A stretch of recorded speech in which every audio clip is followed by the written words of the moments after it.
Introducing the Poet Life Podcast. Go check it out today on your favorite platforms, including iTunes, Apple Music, and the website, thepoetlife.com.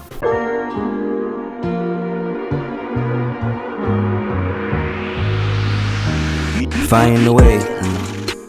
Hey, it's the Poet Life Podcast. It's Christoph Wrights, and I am here and excited to be here with Obi West, the one and only. Obi, what's going on, sir? Hey, not a whole lot, man. What's going on your end? Man, all is well. Everybody's healthy. The family's healthy. So not too much to complain about. You know what I mean? It's good to hear. Indeed.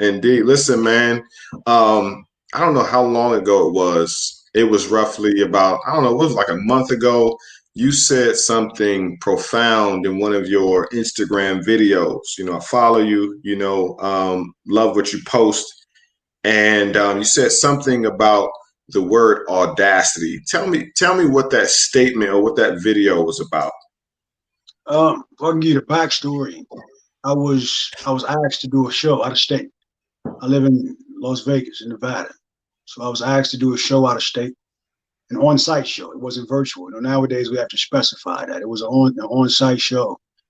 And when I was talking to the show promoter about what was required of me and about the time I was allotted, they said, well, you had 15 minutes.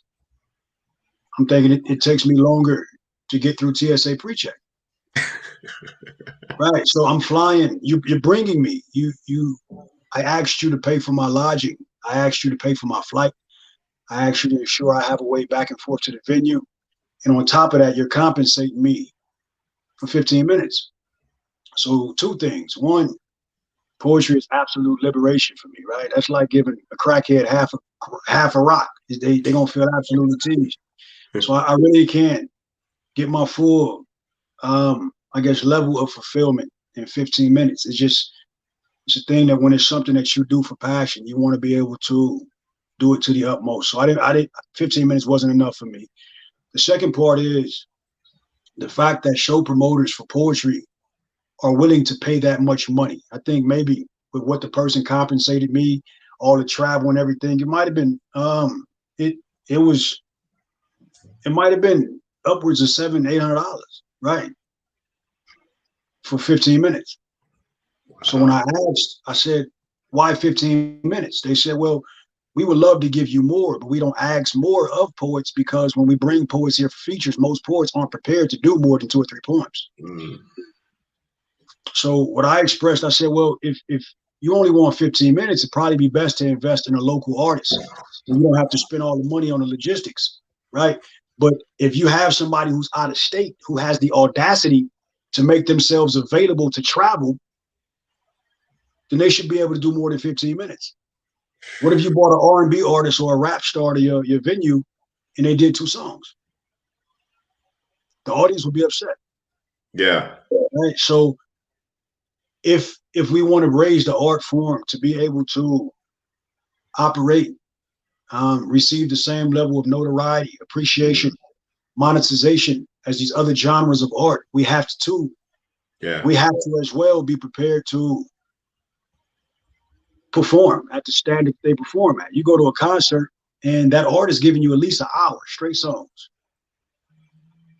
How do I compete with that if I'm only prepared to do 3 poems?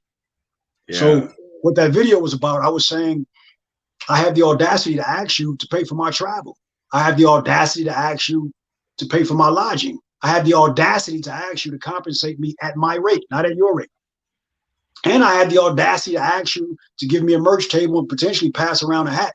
But in addition to that, I also had the audacity to work hard. I had the audacity to be prepared to do an hour-long set. I had the audacity to show up on time.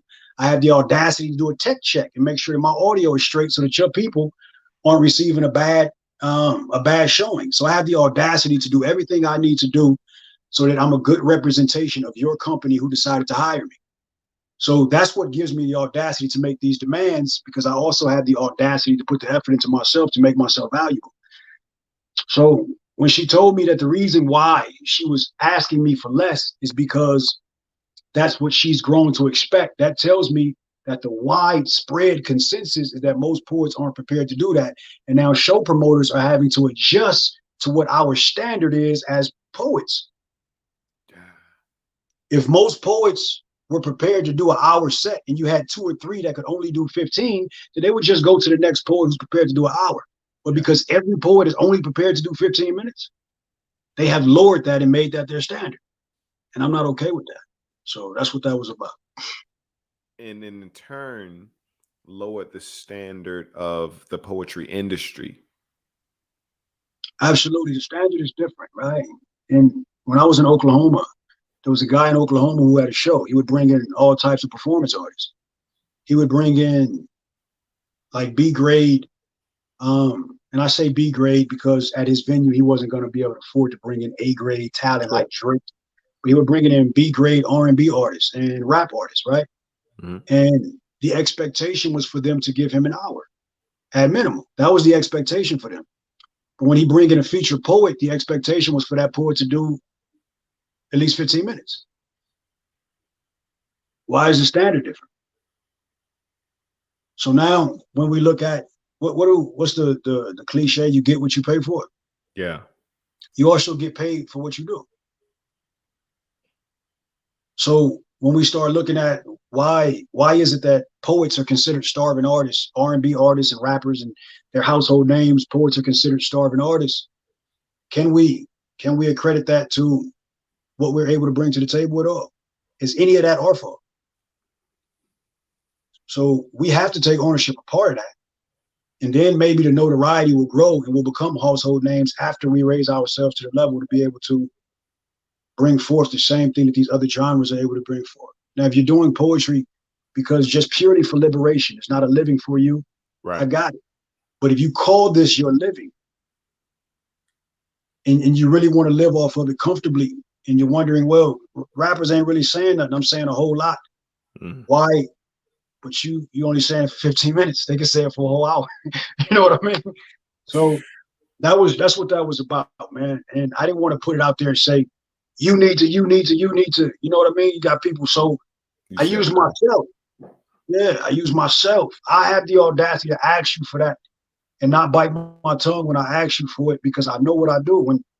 Whenever I'm preparing for a set, there's no music played. If I'm driving, I'm working on those poems. If I'm in the shower, I'm working on those poems. Music is dessert for me. It's a reward for me after I've learned the poems, but I deprive myself of that until I know it. And then after I memorize the poem, then I turn on all the televisions in the house and I recite the poems with distractions. So now if I come to your venue and you have distractions, I can still comfortably do what I have to do for your people who are listening. So I create distractions. I do all these things to make sure that if you hire me, you're not disappointed. So because of that, yeah, you damn right. Excuse my language. I have the audacity to ask you for what I want. So I just think we have to, we really have to reconsider what we want the perception of a poet to be. Right now, the perception of a poet as it pertains to show promoters is very low. They don't expect much from us, right? Because we haven't showed them much. Like you said 2 things. We haven't showed them much. And then you said before that, is it partly our fault? It's largely our fault. And fault, not so much. It's our responsibility. I say I take away fault because we just haven't seen it. And we haven't seen main screen on TV in movies a poet being able to do an hour, even 30 minutes, and so our responsibility, though, like you said, if you're saying that this is your art, this is the living that you're trying to make for yourself, then it's very important for you to put the work in like that you just stated, right? It's so interesting, man. You have the poetry community, which is the part that you were speaking about. You do it for liberation, you do it for the love. This is how I'm feeling, all of that. That's the hugs and kisses of poetry. I love it. This is what I love to do. but the poetry industry is where the deals and the transactions take place. So if you're trying to be in the poetry industry, then you have to change your mind. If you did a search on the hashtag poetry industry, you wouldn't find it at all. And well, until recent, we started using the poetry industry. So our slogan is uplifting the poetry community, building the poetry industry. So we're so used to the community part, the open mics, and everything is okay if I mess up. You got it. You good. You got it. You know what I'm saying? Right. Where there's not much of what you just said, basically, and we need more of it for us to get it. And if we get that training, then we'll learn that okay, this is valuable. They will pay more than $50. Right. Absolutely. Yeah. Absolutely. I 100% agree. I just think we have to, if we put something on our Instagram page, on our website, if we have a link that says book me, at that point, we have made ourselves available to be hired within our state, outside of our state, outside of this country. And once we've made ourselves available to be hired like that, I think we have an inherent responsibility to raise our value as artists. A lot of people are still being introduced to spoken word for the first time. Right. So whenever you go in any room that has more than 20 people, at least 20% of those people are looking at this thing for the first time. Mm-hmm, mm-hmm. So what that poet does is going to determine whether they come back or not. So every poet who has made themselves available to be booked is in a position to where now they can recruit a new ear, or they can make somebody say, this is why I don't listen to poetry in the first place. Not to them, but to poetry. Poetry, right. When you walk into a room and there's more than 20 people, at least 20% of those people haven't seen spoken word. You're their first introduction of spoken word. They look at poetry as, and the cosmos bloom, and you know what I mean? They look at it as that, and they're calling it boring, and they haven't been introduced to spoken word. So now you are in a position to now recruit that person to the art form, not to you. And what you do determines whether we, the art form, lose that person or not. So when you say they understand that. When you say book me, that's the responsibility that you've taken on. So every room I go into, I want every ear in that room to come back to us, not to me. I don't want them to say, I'm going to go look up Obi West. I don't want them to say, I'm going to go start looking up poetry now. But in order for me to do that, my best performances, the work took place before I showed up to the venue. If I walk downstairs in my house right now, bodybuilders have gyms in their house. Mm-hmm. If I walk downstairs in my house right now, I have a room that has 2 bar tables. It has 2 bar stools by the table. It has some words on the wall that says poetry. It has a speaker with a wireless headset, and it has a stool in the front. So when I'm working out, like bodybuilders do, I go sit on that stool and I recite poems like those 2 bar stools have people sitting in them. So now in my mind, I've already did that venue 1,000,000 times. When I show up to you, that's 1,000,001. I got it. Because I work out. So we have to absolutely do that level of diligence if we expect poetry to not be. If you've seen show promoters who, I've known poets who are critiqued for having a compensation rate. There's people who feel like we shouldn't even be paid for doing this. It's a passion. You should just do it. There's people who don't even look at what we do as a business. We have to enforce that, but we just can't enforce it by saying it's a business. We got to enforce it through demonstration. So when you have show promoters across the world that are bringing poets in and only asking them to do 15 minutes, not because that's the only amount of time we have, but that's all I expect you to be able to do. And it's been proven. Yeah, every show I go to, how long you want? I do, maybe you can do 3 or 4 poems, that'd be great. That's 20 minutes. It took me longer to pack my bags.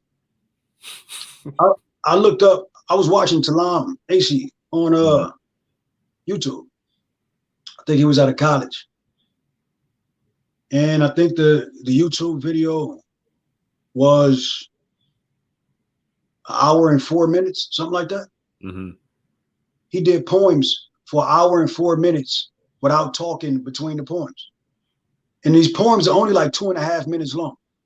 Yeah. I listened to Talam's CDs, so I know his poems. So I was able to recognize when one poem stops and the other one starts. But if you didn't know his poems, you wouldn't even know. It's like he was just talking for an hour and 4 minutes. You didn't even know this is what he did. But this is why he's considered one of the greats of our generation. And he didn't talk, and he didn't introduce the poem. He didn't talk about why he wrote the poem. He just went from political to love to Black history to it just for an hour and 4 minutes with no talking in between. That's the standard, man. That's the standard. Have you thought about teaching? No, I hadn't. Bro, we need to talk, man. We have Poet Life University where this is what we do. What you're saying is what we teach. Because it has to be taught. Right. We have the responsibility, but we don't know, because this is a industry that it's in its infancy. Right. The poetry community is old. That's the community. Ages. Yes, the community. But the industry is not. The industry is brand spanking new. Right. And I would venture to say, like, this is year 2, year 3, really. Like, because the reason I say that, because, you know, you have your Rudy Franciscos and your Prentice Powell's and on TV and so on and so forth.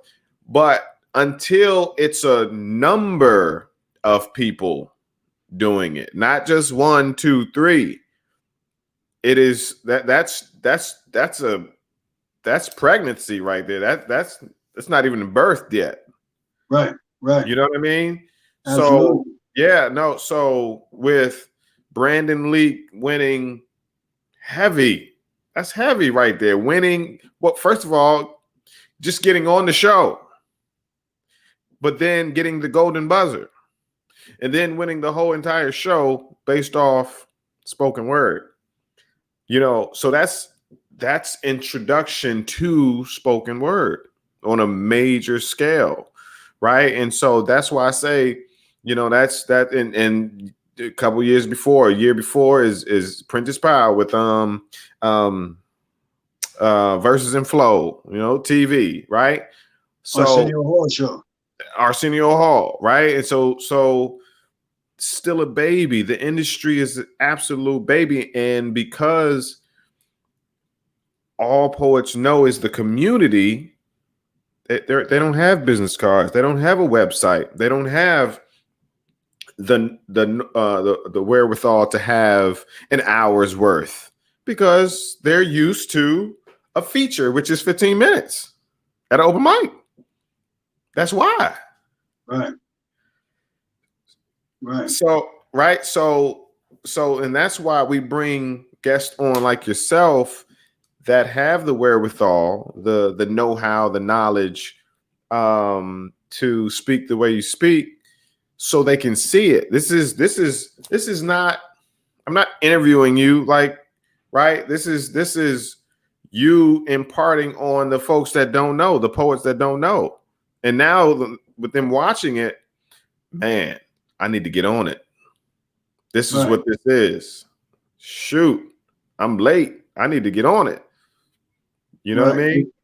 Yeah. If you went on Netflix and you pulled up a stand-up comedy special, a comedian had a special, and it was 15 minutes long, would you be disappointed? Very much so. It takes 15 minutes to set up a joke. Right. If you pulled up a concert for a singer and it was 10 minutes long, but that standard is accepted. And I also think if I'm doing a thing a certain way and people continue to hire me for that thing, what forces me to change how I'm doing that thing? Mm. So show promoters have to now say, the guy I was talking about in Oklahoma, Mm-hmm. I gave him a name one day. I said, hey, bring this guy. Mm. He looked up the guy. He said, hey, what's the guy's website? I said, I don't think he has one. He says, I'm not hiring a guy who doesn't have a website because if he had invested in himself, I'm not going to invest in him. So if you want to be on this stage, if you want to go to Fly Poet, if you want to go to these big stages and they say, no, you don't have the credentials for me to hire you. Now it forces us to meet that bar. But as long as show promoters continue to hire us, then there's no reason for us to change. So show promoters have to also develop a standard and say, meet my standard and I'll give you my money. But if you don't meet my standard, I'm not going to give you my money. You're not eligible. Until that happens, we're going to continue to do what we do because they're still paying us for it. Wow. I went to a show and my goal was to put pressure on the show promoter. They gave me a time. He said, this is the time frame. So I took a jar and I put like 20 poems on a slit piece of paper, write a poem, piece of paper, write a poem. And I had like 20 pieces of paper in this jar. So when I sat down on the stool and I started, I picked a poem out the jar. Okay, this is it. And I recited that poem. I threw the paper on the floor. And then I picked another one. I recited the poem. So now he can't tell me to stop because the audience still sees paper in that jar. And they're like, no, he got more paper in the jar. So now he got to let me go. So I went through 20 poems. And I didn't stop until the jar was empty. But he couldn't tell me to stop because the audience, they saw paper in the jar. So we got to put pressure on show promoters to give us more time. And show promoters got to put pressure on us to raise our standard. Whoa. So you're teaching and training the promoters. I don't want to call it that, but I'm definitely putting pressure on the promoters to hold us to a standard. I mean, we need that. If our parents didn't hold us to a standard, then what would we? So we need these people. Every job holds you to a standard. There's a criteria you have to meet before they will give you a check. But see, that's the thing. The promoters are the employers. So is it their job? You said the parents, like you're the parent. Mm. You're the parent because you've been here. You're the OG. The promoters are the employers. The employers don't have to hire you if you're not prepared and ready. Absolutely. Yeah. So yeah. I think it's both ways. Yes. I think they should develop a standard and hold us to that standard. But I think the way we teach them to develop that standard is the people who are already operating according to that standard put pressure on them and say, if these other poets aren't prepared to do this for you, stop giving them your money. And this is not to take work away from other poets, but it's to put pressure on our peers to raise the standards so we can start enjoying our art the way these other genres of art do. Think about it, man. Luke made a song. It's your birthday. Go, go, go. That's the whole word. That's the whole song. There's no more lyrics to the song. Think about this. If you play a rap song from beginning to end, it's about 3.5 minutes. The first 30 seconds is just music. And then they rap. Then there's a hook. And then they rap. Then there's a hook. And then they rap. And then there's music. That whole thing took 3.5 minutes. Poets have poems for 3.5 minutes where they're giving content the entire time. So while your music is just playing, while your hook is rolling, we're still giving content. But why is our notoriety here and there's a here? Well, let me ask you with that question that you just asked, that you just posed, the average poet that has the 3.5 minute content, is that 3.5 minutes totally engaging? That's another responsibility to be able to present it. Let me answer your question before I start talking. I think the content in most cases is worth hearing more so than some of the rap music we have today. I think the content is more thought-provoking than some of the rap music we have today. The challenge is we have to learn how to present it in a way to make people want to hear it. So I can have something engaging all day long, but if the way I deliver it isn't captivating, then I don't hold the audience attention. So my point of that last scenario is we as poets, we work extremely hard to write one poem. We work just as, if not harder, than these other genres of art. Mm-hmm. The amount of content that's in one poem is about 3 songs. We don't have a hook. We don't have a bridge. We don't have music playing before we start. There's content for 3.5 straight minutes. For other artists, their 3.5 minutes is composed of music, hooks, beats. So with the amount of work that we're putting in to write these poems, we should want our just due, but we're not getting it. The only way we're going to get it is that we have to raise our standard of performance, raise our standard of presentation. That's what it is. It's the presentation. Right. And it just can't be what we do on the stage. We have to be on time. We even have to invest in ourselves. I feel like poetry is one of the last purest freedoms we have, right? So I never want anything to dilute that freedom to any extent. I don't even like mic stands, because if I'm standing in front of a mic stand and I turn my head this way, I lose sound. So now I'm a slave to this spot on the stage because that's where the mic stand at. So I went and spent $1,000 for a thing that goes around my ear, the wireless. So every time somebody hires me, I show up an hour early. I link up with their audio people. I hook that to their audio system. So now the entire time I'm there, I can go wherever I want to go in that room because I've invested in myself. That's next level. You know what I mean? Because I've invested in myself. So if I go to a room that has an auditorium that has 200 people, I'm not stuck in front of a mic stand. So we also have to invest in ourselves. I remember, this platform is to talk, but I'm not normally this winded, but this is something that I'm passionate about. No, go. This is what this is for. When I got it, I'm an advocate for sexual assault and harassment prevention. And I go to federal government organizations and I go to colleges and I talk about sexual assault and harassment prevention, but I talk about it through poetry. So this is an educational platform. If you go to a comedy club, you might pay $10 to get in. If you go to a seminar who's giving you information about business, you might have to pay $200 to get in.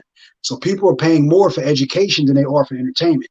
So if we can figure out a way to take our poetry and use it for education versus entertainment, the dollar amount goes up.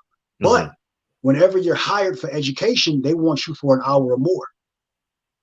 So when I went to these places, the reason they're hiring me is because I'm talking about sexual assault and harassment prevention, but this presentation is 90 minutes of poetry. It's a poem, and then we're going to discuss that topic. Then a poem about male victimization. Then we're going to discuss how important male victimization is. A poem about how controlled substances affect your decision-making. Then we're going to have, but it's all through poetry. But if I'm not able to do more than 2 or 3 poems at a time, I can't get those opportunities. So there's spaces in society that need poetry because the way that professors are teaching, put a slideshow up, is not drawing people's attention. Those spaces in society don't know they need us because they don't know we exist. When we show up and say, this is what I can present, and then everybody's flabbergasted, they're, oh, we can use you, but can you go 90 minutes? So there's spaces that need us, but we have to make ourselves available, presentable, and attractive to those spaces. And that all starts with work ethic. So YouTube, right? You can go to YouTube and search how to become a rapper or how to be a great rapper or whatever, or a singer, or whatever. But not only that, you can follow people and see what they do on a daily basis. How can we teach? Because this is the educational platform, right? What other ways? Because the thing is, we can't wait for somebody else to do it. Right. You can't wait for somebody else to teach poets. Like, if it's not there, and that's my philosophy in life. If I can't find, I've been searching for it for 30 years,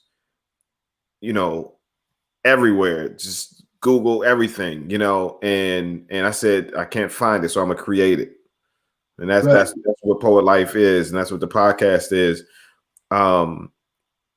Because I easily could have just done a regular podcast where we just joking and laughing, but I really want the poet to be able to learn what you're saying, right? So how can we teach poets this? I think there's a couple ways to get the information out. I don't even know if it's more, and this might be the same thing. I don't even know if it's more about teaching than it is about awareness, right? Okay.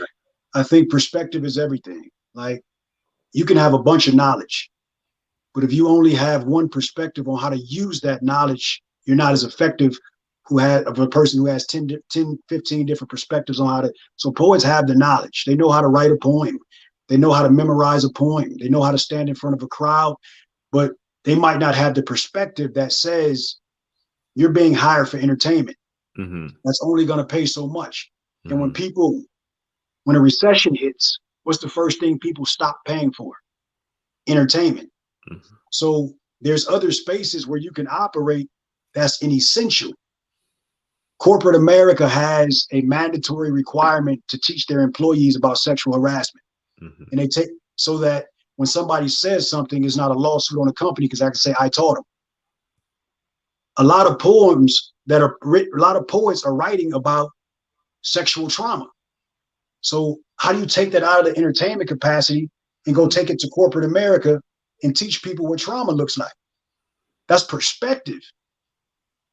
So I think we just have to create platforms that provide this perspective so poets can see there's a lot of spaces in society that need you, but you got to go let them know you exist. Without that perspective, we think the only place for us to thrive is in night events. Mm-hmm. You know what I mean? Yeah. You go to a night event and they say, what's your compensation rate? And you say $300 plus logistics. I want $300 plus a flight, plus lodging. They're going to say, we're going to call you back. And you're not going to hear from them again. Mm-hmm. I remember when I first started doing advocacy, they said, please send us an invoice. We want you to do an hour. We want you to do an hour. Please send us an invoice. And I sent the invoice for $2,500. And this is through poetry. Mm-hmm. When I got to the place, the person who was paying me with the credit card, they said, why your rate so low? Why your rate so low? That's the difference between education and entertainment. That's the difference between a group of people who are there to be taught versus a group of people who are just there to listen to poetry. So we just have to figure out where we're necessary and then put ourselves in those places. I love doing the intimate nightclubs. That's where my heart is. But now, if I wanted to just do it out of love for no money, I have the leverage to do that because I make a living through education. A lot of poets, their passion has turned into a burden because they have to do it to keep the lights on. Mm-hmm. And when you have to do it like that, it turns into a job and it takes some of the passion away. And it doesn't have to be that way because, again, there's a lot of spaces in society that need us. We just have to tap into it and let them know that we exist. Yeah. We have an episode entitled Disrupting Industries with Poetry. And that's what that is. That's what that is. I forgot the gentleman's name. But anyway, Alakir. I forgot his last name though. Dr. Alakir Rogers. Dr. Alakir Rogers. I think this is season 2, episode 5. I can't remember which episode it was, but he gave an example. It's a technical industry, Lean Six Sigma. It is right. It is reducing waste, reducing time to do something. And he said, if you could go into a corporate office and teach Lean Six Sigma professionals how to stay in the mindset of reducing waste and reducing time through your poetry, you would kill it, right? And he was saying what forms of poetry could you use? And I said, for me, I write haiku, and haiku are very short. They're 17 syllables, 3 lines. They write 575. And if we did a workshop to where they took their terminology of Lean Six Sigma and created haiku, that would train their minds to learn how to stay within the parameters of a haiku. Right. That's lean poetry. That's exactly what I'm talking about. Or a lot of haikus, especially for an ear that's not trained, might not be as easy to dissect.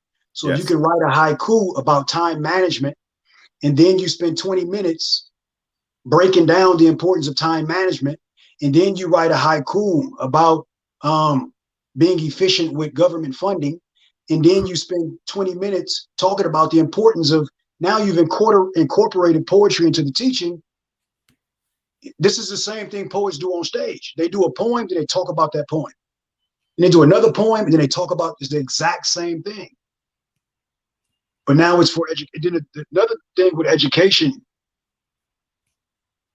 if it's entertainment, I have to put out a flyer, and I have to convince people to come see me. Those employees, they have no choice but to be there. Right. So your audience is already ready-made. Already. So the advertisement that you have to do on the front end is minimized, because these employees have to be there to keep their job. You ain't got to share no flyers. You ain't got to do none of that. All you got to do is show up. And even if those employees don't walk in that room, that organization has to pay you what your rate was. So and there's your rate, that's a whole different ball game. Now you're a SME. You're a subject matter expert. Yeah, so you're SME, you're a subject matter expert. Yeah, so when colleges hire poets for education, for entertainment, I've seen what some of those rates are. They're between 15 to 2,000 for an hour, depending on the quality of the poet. But if I come in as a assistant educator for the professor, they're getting paid 7,000-8,000 to come do lectures. Yes. So that's 7 times as much as you're getting paid for entertainment. And when funding is low, again, what do you cut out first? Entertainment. We're seeing this with COVID. With COVID, businesses that are selling commodities, businesses that are selling luxuries are going out of business because those things aren't essential. Yeah. But businesses that are selling that thing that we need to live every day are flourishing. So we have to become essential and not just become a luxury commodity.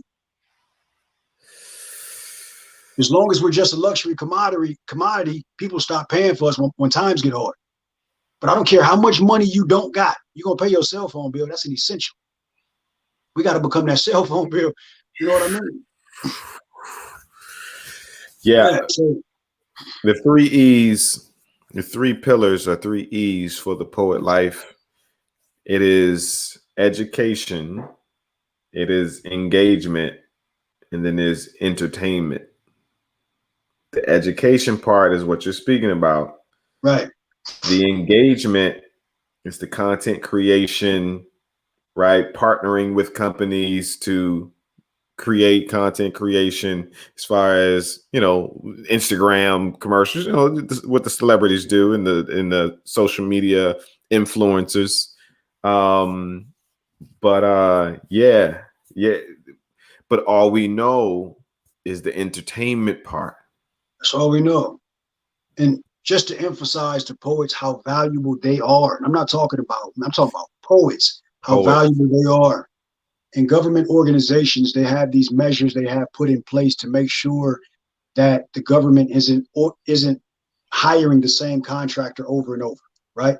Yeah. They don't want to show favoritism to one. So they have a bidding requirement that if I want to find a person to talk about this topic, I have to find 3 people who talk about that topic. And I have to allow them to bid, and the person who wins the bid is the person who gets the contract. That's mandatory, so that they're not hiring the same person. If they find a person who's unique and they have no other comparable, they can bypass the bidding process and they say he's a single source, you automatically get it. Every government contract, I've been single sourced. I didn't have to go through the bidding process. That's how valuable these poets are. They're so unique in what they do. If they step into corporate America, they'll constantly be hired because it hadn't been seen in that area. So man, these poets are so valuable, and they're not recognizing their value because we're only being used in one area. But bro, if I had a value injection or a awareness injection that I can just inject this into you and then boom, you become aware of how valuable you are, I'll be walking around sticking poets. Don't worry about it. I'm gonna help you with that injection. I'm gonna help you create that injection because they don't know what they don't know. Right. Who's saying it? Right. Yes. There's nobody saying it. So they're not going to know. So again, if it ain't out there, we got to create it. Right. And these poets are extremely valuable, man. Yes, man. You saying a lot. So let me ask you, how did you get to this point? Where did you get it? Man, I'm blessed, right? If I gave you the backstory, I grew up in an abusive household. Mm. So when you watch one parent abuse another and then say to that person, I love you, as a child, you're now faced with the burden of trying to decide what love really is. If you look up the word love in a dictionary, it used to say a strong emotion. That's the same as hate, right? So the dictionary doesn't have a set definition. Our definition of love is based on our experience. So if I seen two people fight and they say, I love you, then when I grow up, I might just find me a girlfriend and crack her cranium to show her how much I care, right? So you take that experience and you fast forward some years later, I started doing poetry. And as you know, as an artist, whether we draw, paint, do poetry, sing, it's largely a depiction of our lives. So after about a year of doing poetry, I went back and looked over my catalog after the first year, and a lot of those poems were addressing abuse, psychological abuse, verbal abuse, physical abuse, self-abuse, gluttony, any form of abuse. I was addressing those things. Someone heard it and said, hey, listen, I have a program and I can't figure out how to get people to listen to what I'm talking about. Can you write a poem about this? And I already had a poem. And I wrote the poem and I recorded it on a voice tag and sent it to the person. And the person got back with me and said, hey, I'm finna send you a plane ticket to Alaska so you can come present that poem. One poem. So they flew me to Alaska to do that poem. Somebody in Alaska videotaped it with their phone and sent it to a peer in Hawaii. Then Hawaii called me 2 weeks later. Hey, can you come out here and present that poem? One poem. So I took that one poem and created an entire presentation. So I didn't know, but it was somebody who needed a voice that was stronger than a lecturer, and they felt like a poet could do it. And they snatched me up, and I've been going with it ever since. So these poets, man, there's poets I listen to today, and the level of intelligence is through the roof. Crazy. Even today, I have to stop, rewind, and listen to other poets so I can figure out the substance and what they're saying. They're extremely intelligent, and their intelligence shouldn't just live in these nightclubs. There's a world out there that needs that level of intelligence presented in a way that they're doing it. Even the young poets. Even the young poets, they're the wordplay, but the content as well is just, and they don't even know what they just did. Absolutely. You have to be smart to even be willing to take on a challenge of being a poet. To pick that genre of art versus all the other genres of art, you have to have some level of intelligence to even pick this genre. Because all the people that you standing next to are intelligent. And if you're going to put yourself in that pack, you got to know you are too. And their intelligence is needed in way more places than where it's being used. But it all starts with what we talked about in the beginning. You have to build yourself to the point to where you've established a certain level of value to where somebody is even willing to invest in you. And then after you've done that, you can start tapping into these other in corporate America, these other places.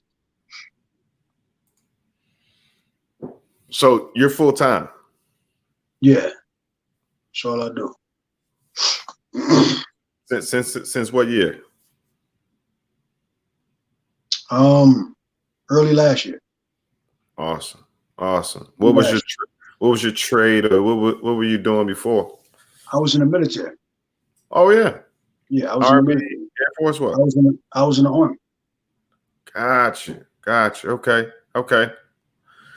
Man, I was introduced to you through the challenges that you put out. I can't remember what challenge that was. I think it was the I'm So Dope. Was that your Masterpiece put that out, the I'm So Dope challenge. Masterpiece? He put it out, and then I did it. And the one that I was a part of out of the gate was Who Am I challenge. Right. Yeah. That's what it was.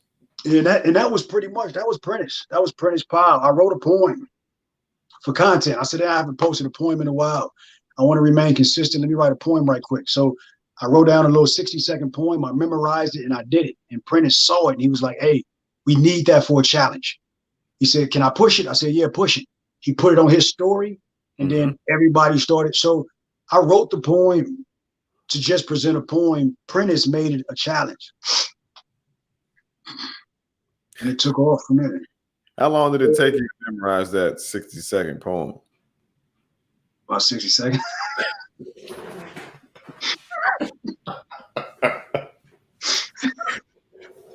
Cause I follow you. I'm like, hold on, man. All right. How is he doing this, man? Like, do you train your brain to help you memorize it quickly? You just said it. That room I talked to you about downstairs. When I first started, I didn't start doing poetry till I was 31. I'm 39, so I've been doing poetry for. Come on, bro. Yeah, I was 31 when I first poem I ever wrote. I was 31. That was my first introduction to spoken word. I was 31. I walked into a club and I thought I was going to see comedy. I didn't know it was an open mic. I didn't even know what an open mic was. And they started introducing poets, and I'm like, man, what is this? Where's the comedian?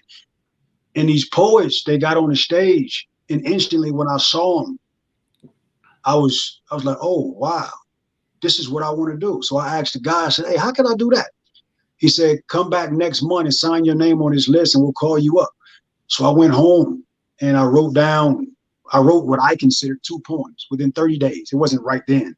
In the next 30 days, but the poets I saw, there was a poetry slam team. I didn't know that. So all their poems were memorized. So I didn't know it was a such thing as reading off a paper because my first examples had them memorized. I thought that was the standard. So I memorized those 2 poems. I went back the next month. I did them. My feet left earth and I just never came back. So that's how I started when I was 31. And then when I first started doing it, it took me down to 2.5 weeks to memorize a 3-minute poem. It was crazy. But I just kept doing it and kept doing it and kept doing it. So now if I spend a day, I can memorize a poem. But that's not because I'm a genius. That's because I kept doing it and kept doing, like pull-ups. You ever see some people, I can do 3 pull-ups, but then a month later they can do 7. A month later they can do 12. It's because they kept doing pull-ups. So that's what I just kept doing pull-ups. Man. Okay. This is good. This is really good. This might be my most favorite conversation, man, because it's you're doing what needs to be taught. Like you're living what needs to be taught, and what will take a lot of poets to the next level, which will then take the industry to the next level, and in turn open the eyes of the promoters and the event planners, right? Because even this year, because of people like Brandon Leak, they're like, oh, we can get poets now that can actually do an hour set, because he's on tour now. He's doing hour sets. Name one Billboard. Mm-hmm. right?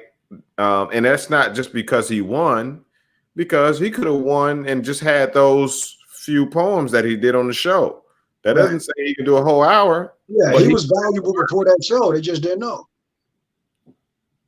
Yeah, he was a good poet before the show. He was valuable before the show. The show is just let people know that he was valuable. That's the key. These poets are valuable now. They just have to figure out a way to let. Same thing with him. He didn't get valuable on that show. He was valuable already, and the show exposed his value. These poets are valuable right now. They just need to figure out a way to expose their value, and that starts with work ethic. But also know that they're valuable. I don't think they know that they're valuable. That's true. I agree. That's true too. You know what I'm saying? That's true as well. Yeah. Until you know that's most people though. Most people don't know their worth. Right. They don't know. It's in all walks of life. They don't know when they go into an interview that they're supposed to be interviewing the employer. Right. If they knew their worth, they would be interviewing the employer, not just being interviewed. Right. When I go in, because I know my worth, when I go into an interview for a job, I have more questions for them than they have for me. And so now it's just a straight up dialogue. So I took the interview part out of it. So you could decide if they deserve you. What you mean? Right. Yeah. That's people. It's not just, I just thought about it. That's just people.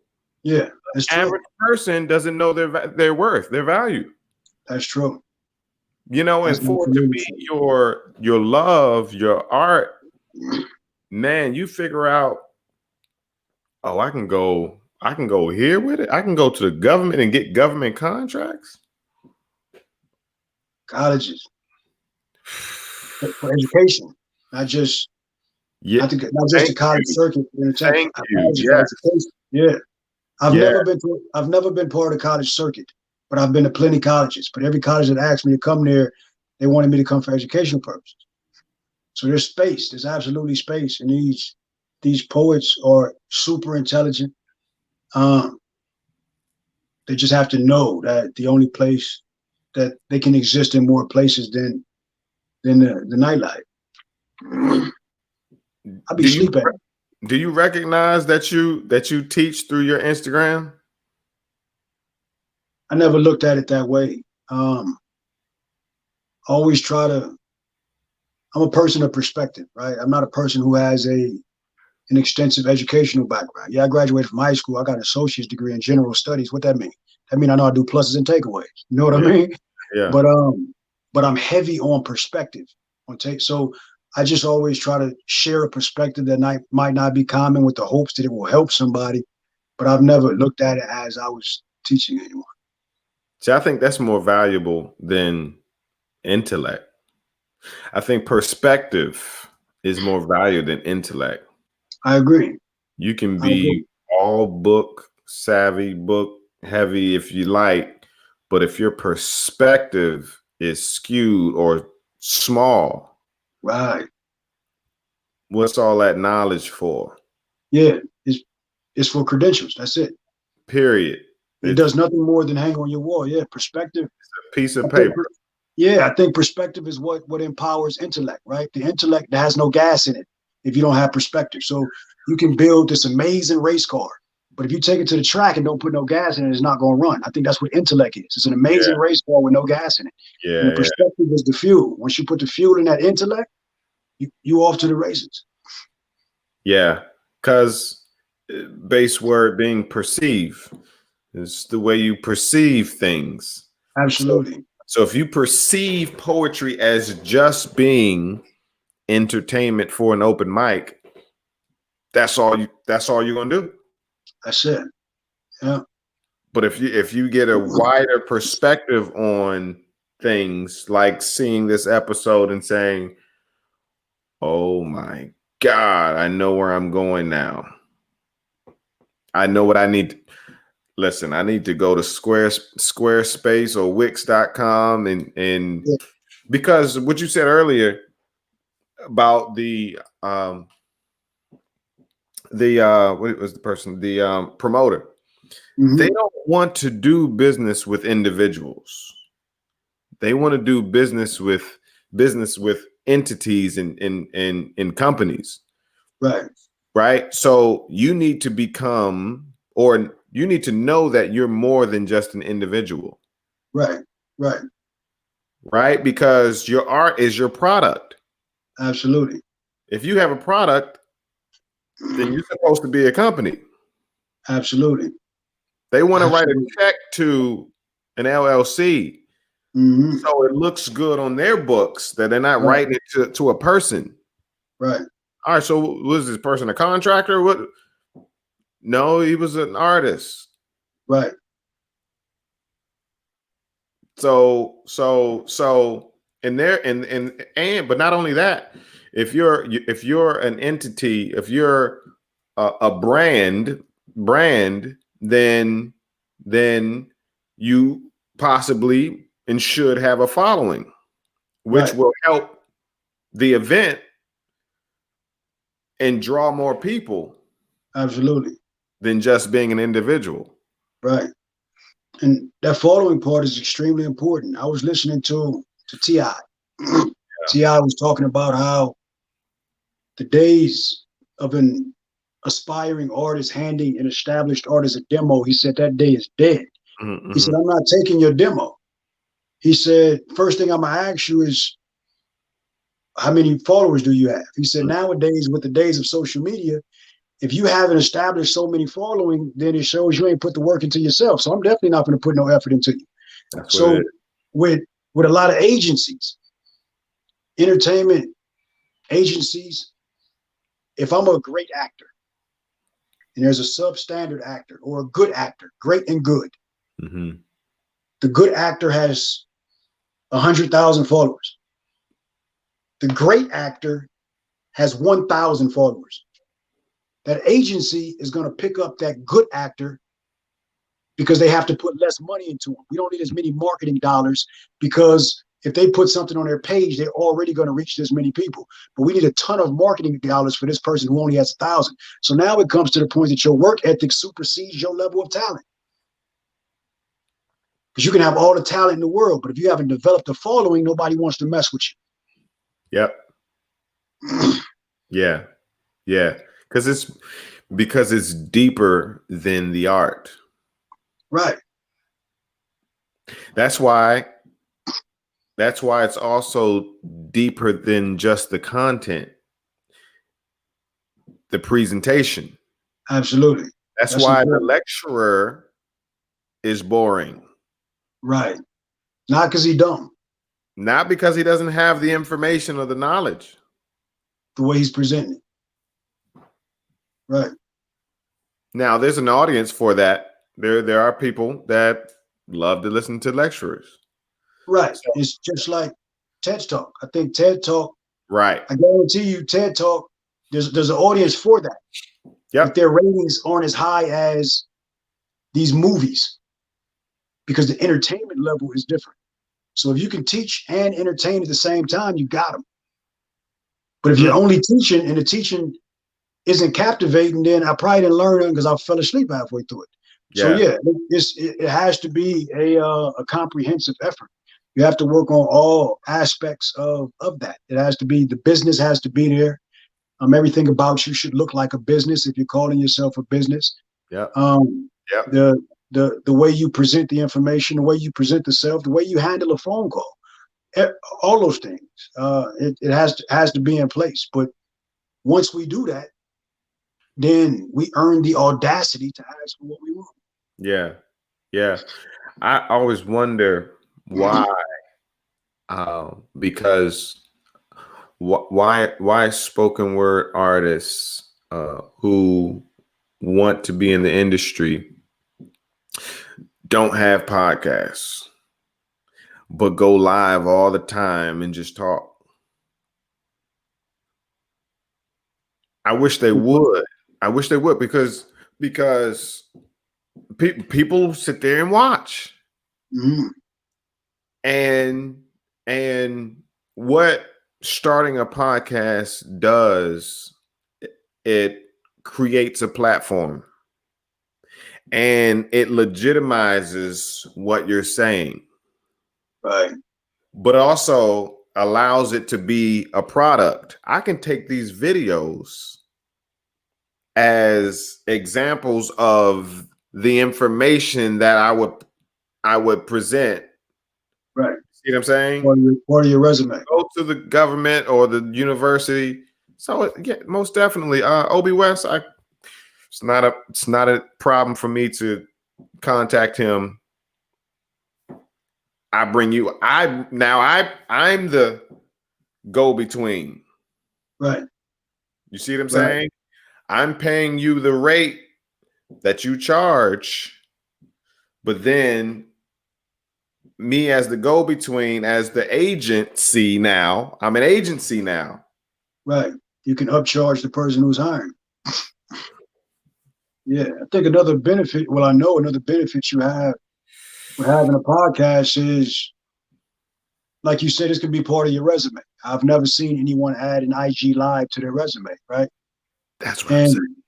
When I remember IG shut my page down. I think I had like 3,000 followers at the time, and they shut my page own down. This. IG owns that. Right. When IG shut my page down, my merchandise sales stopped. Everything about my business stopped. So now I'm only as effective as IG allows me to do. But when you create something like this to where where you have the autonomy, now no matter what IG does, you still have an existence. But when all of your exposure is dependent solely on those platforms, then you're at the mercy of that platform's existence. Well, what it also does, not just for me, this is now a part of the industry. This is helping build the industry. There's an actual poetry podcast that teaches poets how to do more with their poetry. Right. That's valuable. You see what I'm saying? What you just say? That's valuable. Yeah. That's valuable. And so just taking that live and posting it on your feed, just again, know your worth. Right. Know your worth. Know what you're saying on that live is valuable. Valuable. Yeah. And it goes back to work ethic. In order for me to go live, I cut on IG and I press the word live. In order for you to have a podcast, you had to invest in yourself. You had to buy equipment. You got a green screen that was behind you. You're trying to get it to work, but you had to buy that. Yep. You had to do whatever you had to do to spend money for this platform. So it goes back to what we were talking about in the beginning. That work ethic has to absolutely be there. But as long as there's platforms like IG that allow us to live without putting forth the work ethic, we'll keep thriving on that. So these promoters, let's go back to the promoters. Mm-hmm. They're operating like IG. Mm-hmm. They're making it easy for us to come get a check from them. Mm-hmm. Until they raise the standards, we won't raise ours. So it just goes, the foundation is work ethic. Yeah. I get inboxes all the time. Hey, I got a book coming out. I got a this, that, and third coming out, you know, and I just have to tell them this is not what that is. This is not to promote what you got going on. Tell me what you got to teach. Right. You know, can you teach folks something on how you did it? And right. And that's why I reached out to you, because you teach on your IG. And what you said about Audacity, I said, man, right there, what they say at church, that'll preach. That'll preach, yeah. That'll preach right there, man. You know what I'm saying? I said, look, we got to make that the podcast right there, man, to have the audacity to know your value. Oh, my gracious. That's halfway the title right there. We're going to figure that title out. Right. Man, bro. We got some conversations to have, man, because it takes people like yourself, people like myself to create it, to create the educational platform so they will know this episode is great, but it's not going to be enough. You know what I'm saying? Like it's YouTube University out there, man. That YouTube teaches everything. You type in how to do something, it comes up.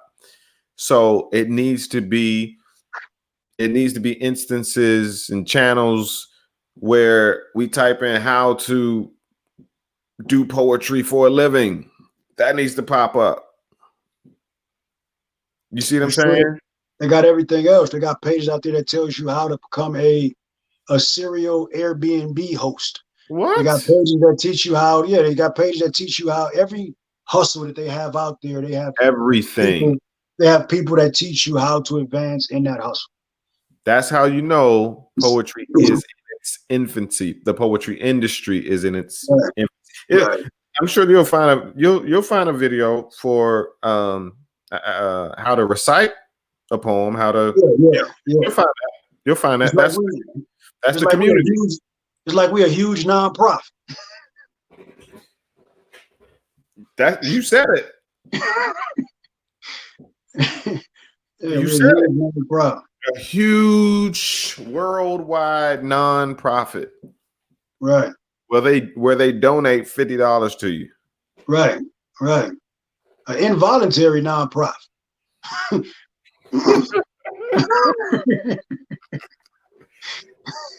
Hey, it's funny, but it's true, bro. Like it's true. And we've made popular the what is it called? The broke artist or the broke poet. Yeah, and we starving artist. Like it's a badge of honor. The starving artist. Hey, Starving artist. You meet a girl telling you a poet, she might not talk to you no more. Oh, she going, you broke.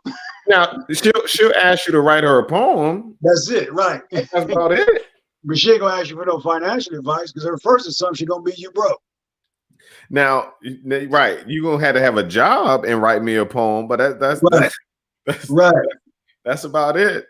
You Absolutely. What you do. Okay, all right. Yeah. But if you're on them government contracts, and them and those not lectures, but those workshops at universities. She's like, oh, okay. So your perspective is a little different than the average. That's good, man. Obi, man, like I said, we got to talk, man. As you're talking, my ideas are just flowing, man. And so, and I know that's how you operate as well, man. So I would love to talk to you to spin off of what we talked about to where we can continue teaching, man, because that's what it's going to take. That's what it's going to take, bro. Yeah, most definitely, man. And in order for an industry to be built, it has to be widespread poets that know what you know and what you're teaching. It can't be 5. Like if like you said, if the promoter says basically, do you have other poets like you? You should be able to. Oh man, I got a whole Rolodex. They all like me. They all like me. That's right, man. But can you? Well, you probably, because you got a nice circle of poets that are like you. It's, and I'm kind of reluctant to use the term "like me" because I mean, yeah. But I know what you mean. I know what you mean. Standard wise, yeah, it's not enough of us in order for the people who are paying us to have confidence that they can ask for more than what they're asking for. Yeah. They're afraid that if they ask for more than 15 minutes, they might scare us off and not have a feature. It shouldn't be that way. They should be able to confidently call a poet and say, hey, I need 45 minutes. And not be concerned with the poet saying, I don't know if I can do it. Yeah.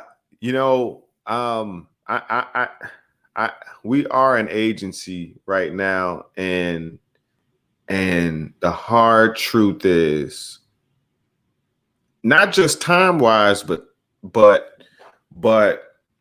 topics and diversity in art and topics. Right. That's another thing where you got the poets that just do Black poetry, just do love poetry, just do that's another thing that Brandon had that he was able to display on TV, the diversity in his poetry. That's how he was on this podcast when he was auditioning behind the scenes, not on the TV, on spot. Spit a poem. Gave him one.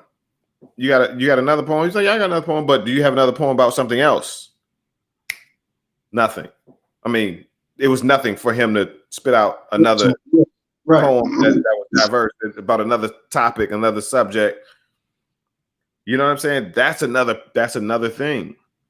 You can have a poet that has an hour, but he's beat you in the head about Black.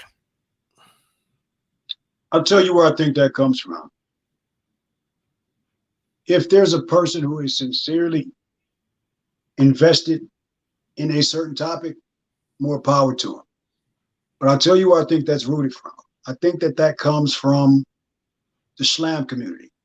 I really enjoy slam because it's a surplus of talent like no other. Oh, yes. But what slam poets tend to do is gravitate towards the popular topic. What's the topic that's going to get me the most cheers? Not what is the topic that's most important to me. But what's the topic that's going to get me the most applause? Because I need to satisfy these judges. Yeah. So now, as a result, whatever the hottest thing is on the news, whatever they seem to do the best is what they gravitate to. So now you start hearing the same topics. And it's like, yeah, I want to talk about this, but I don't know if people are going to clap if I do that. So now, as a result, their catalog is full of poems that have been written to entertain 5 judges. Not one poet. We've all lived. If we passed the age of 10, we've lived. So we have numerous experiences in life. Poetry is a depiction of life. So if you're only talking about one thing, 90% of your life hadn't been tapped into yet. Because this is all you're talking about. You still got this much life you hadn't talked about. And a large reason for that is because people might not want to hear that. Poetry is for liberation first. Right. So it's for liberation first. And then I'm going to present it, and it might be somebody in the room that feels that same way. But when you start off writing for satisfaction and you neglect the liberation part, now you poet in backwards. You know what I mean? So I think that's where that stems from. It stems from me trying to write on the popular topic. So now all my poems are about the same thing. Yeah. I wrote about life. I wrote a poem about, I went to Walmart and I hate the little lady that's inside the self-checkout machine. Put your item on the scale. It's on the scale. You know what I mean? I can't stand her. That's a part of my life every time I go to Walmart. So there's a poem about that because it's a part of my, you know what I'm saying? Yeah. So we have way too many life experiences to only be limited to one genre unless we choose to be that way. Right. But if we feel like we have to be that way to satisfy criteria, then we should probably renegotiate that. Yeah. And it ties my hands because I know there's dope poets, but we pride our product on not having simply dope poets, but having relevant poems. Right. So when companies and organizations come to us and say, hey, we need a poem about domestic violence, right? I have to go into my database of poems, not database of poets. I have it categorized by poems, and I have to, and that allows me to choose different people. They got to be dope. Obviously, they got to be dope. But if somebody just wanted a name, then most times they're gonna be tied to one subject matter most times, because unfortunately a lot of poets don't have a diverse portfolio. Right. That is this far few in between. Right. Right. You know what I mean? And so they were like, ah, man, had that one before. Do you have another one that has like, not really? Yeah. You know, but yeah, man, yeah, that's the other piece to that hour, that 45 minutes.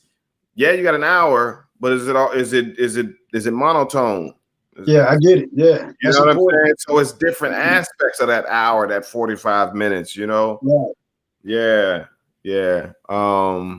You know, now, because you could argue, but so R&B, that's love, but they know that's what they coming for, though. Right. The audience knows that's what they're coming for. That's almost what R&B means. Rhythm, yeah. Yeah. Right. Yeah. Yeah. But I think there's more of an expectation for poets to be more diverse than there is an expectation for an R&B singer. You're not expecting an R&B singer to sing about debt. Right. But also R&B singers aren't looked at as educators. Poets in some space are looked at as, back when poetry first started, it was used for political reasons, it was used for education.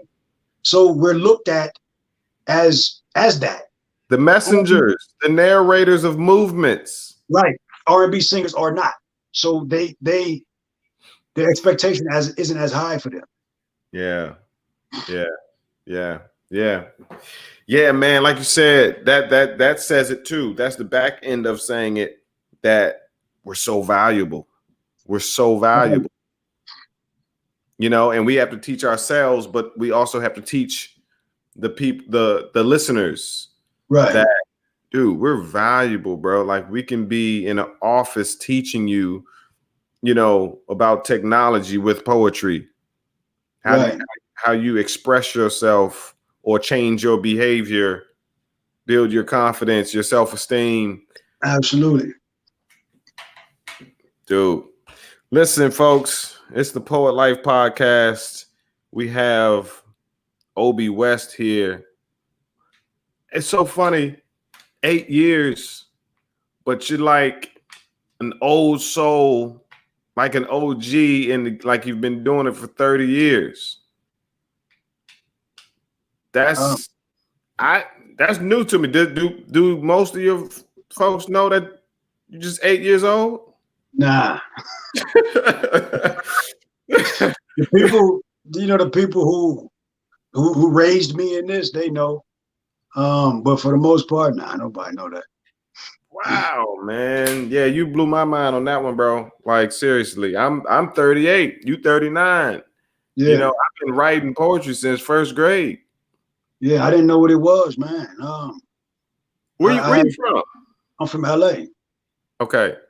Yeah, I'm from LA. So it wasn't poetry for me. Let me rephrase that. Let me retract that statement. I knew what poetry was, but it was more the Shakespeare-ish type stuff. But as far as spoken word, my introduction to spoken word was at 31. My book, the book I wrote, the first page is page 31, because that's when I started. So I don't have page 1, 2, 3, 4, 5, 6, 7. My book starts on page 31 because that's when I started doing poetry. Even your pages got a story. Oh my God. Hey man, you give me the freedom to do what I want to do, and that's just what I'm gonna do. What I want to do. And when you own it, when it's that book is your platform, you can do what you want to do. You can do that. You can start from page 100 and count down. So the last poem is on page 1, if you want to. Yeah. Ownership, bro. Absolutely. Ownership, man. Look, everybody, it's the Poet Life Podcast. Go to thepoetlife.com. Oh, what's the name of your book? It's called Blossom. It's called Blossom. It's on my website. What's your website? obwest.com, OBWest.com. www.obwest.com. Everything Obi West. Yeah, everything's Obi West. That's another thing. These random Instagram names that don't match the Twitter name, that don't match the Facebook name, don't match the website. We got to learn that. Like, again, we brand new. Well, no. Corporations, it makes it difficult for corporations to find you. So when you go on Google, when you type in a person's name, their Facebook, Instagram, LinkedIn, all those things should pop up in a row. But when you have different handles, it doesn't work that way. And it makes it hard. So I made everything Obi West. LinkedIn is Obi West. IG is Obi West. Twitter is Obi West. Everything's Obi West. Yeah. Email is info@Obi West. So everything's Obi West. So when a new follower says, "What's your name?" you say Obi West, and they look you up, they can find you everywhere. Yeah, if they Google Obi West, it's gonna show all those things. That's it. That's it. Yeah, we got some ways to go, man. We got some teaching to do. We've run the gamut, you know, and we had the audacity to do so, man. And yeah, most definitely. I appreciate you for coming on, and we're gonna continue this conversation. And we're gonna create these platforms because, you know, when we say it needs to be done, we can't wait for somebody else to do it. We got to do it ourselves, you know, especially when it's something at its infancy. You'll be waiting for years. You know what I mean? So, thank you all for listening. Obi West, I appreciate you for coming through, man. If you had something else or anything to end off with, what would you say to the people? I always say this: every day you live is one day less you have left, right? So just maximize it. Don't wait till tomorrow. Maximize it. Every day you live is one day you have left. So maximize it. When I die, I'm gonna say, yeah, I tried that. It didn't work, but I tried that. But I'm not gonna die saying I wish I would have tried that. So just try it all. Just do it. Something's gonna stick for you, and you're valuable. Indeed, and stay consistent with it. That's what it is. It's the Poet Life Podcast. Y'all have a good night. Hey, thank you, Mike. Most definitely. Introducing the Poet Life Podcast. Go check it out today on your favorite platforms, including iTunes, Apple Music, and the website, thepoetlife.com.